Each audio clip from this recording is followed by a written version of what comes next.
Myriam Gessier et je suis spécialiste en optimisation pour les moteurs de recherche et analytics. Ça va faire plus de 15 ans que j'opère sur le web à aider les êtres humains qui montent des sites web à s'assurer que leurs contenus sont visibles sur le web. Moi, je suis Amélie Gingras-Rioux, designer associée et directrice générale de la compagnie Annie 50.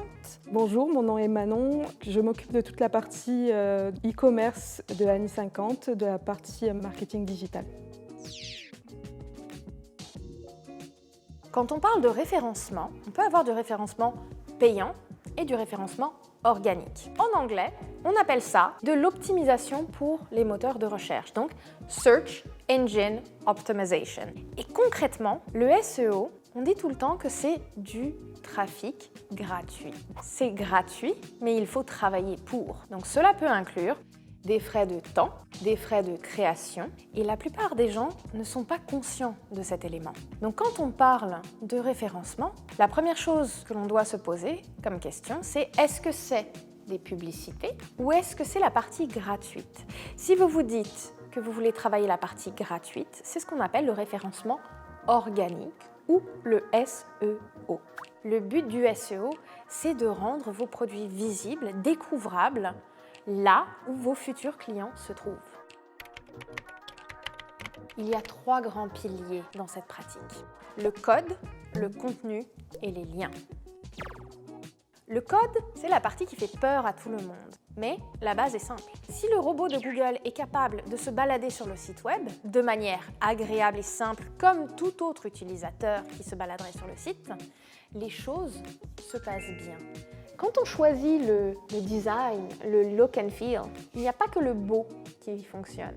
Assurez-vous que le site se charge bien à la place. Allez voir Google PageSpeed et n'hésitez pas à mettre l'URL de la démo et de contacter le propriétaire du thème qui veut vous le vendre en disant tu me dis que c'est garanti pour le SEO, mais regarde, ça met 10 secondes à se charger. Est-ce que ma boutique à moi va mettre autant de temps si j'achète ce thème?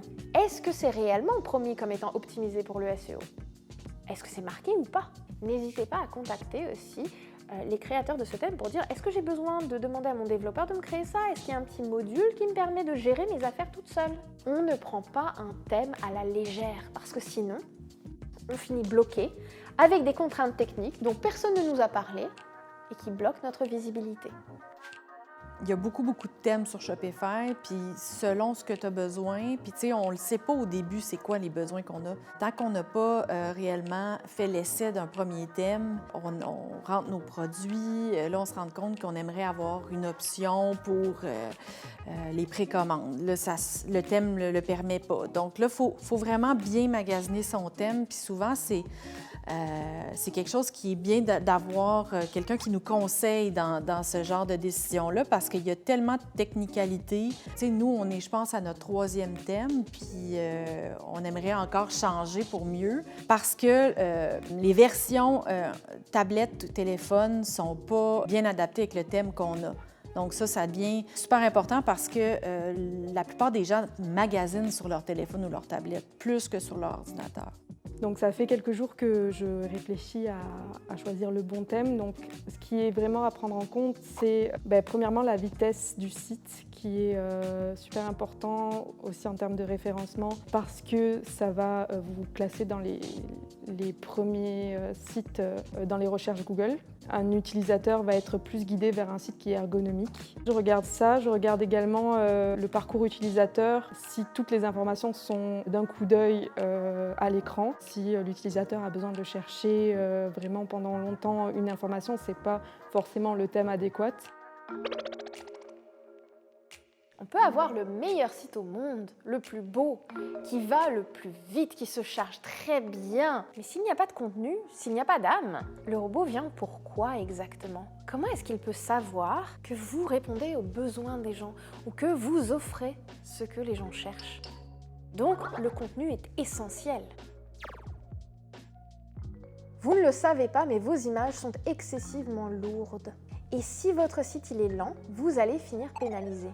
Google a réellement le concept d'une pénalité. Ça veut dire qu'on choisit de sortir votre site web de l'index ou on choisit de volontairement le mettre plus bas. La mesure, le score que vous obtenez, il y en a plusieurs, sur la vitesse à laquelle votre site est utilisable pour un être humain sur le mobile fait partie de votre note et de votre visibilité. Comment est-ce qu'on vérifie d'un point de vue technique si on a un problème de chargement?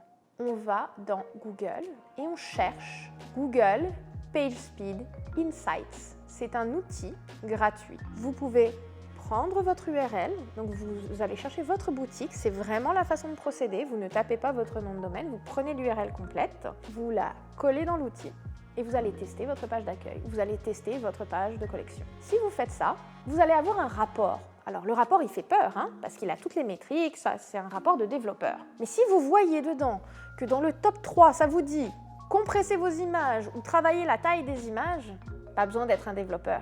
Vous savez déjà que vous pouvez agir vous-même sur vos photos. J'ai découvert que c'était de plus en plus important en fait, d'avoir un bon format au niveau de vos photos, d'avoir une bonne résolution adaptée à votre thème Shopify. C'est important également d'avoir des contenus de différents supports de contenu, tout ce qui va être vidéo, photo. Ça, on y travaille encore, mais c'est quelque chose qu'il faut travailler parce que ça prend une place importante dans le référencement en ligne, parce que Google considère énormément le fait qu'une page ait du contenu différent et le fait qu'on ait à offrir à l'utilisateur divers contenus pendant son utilisation.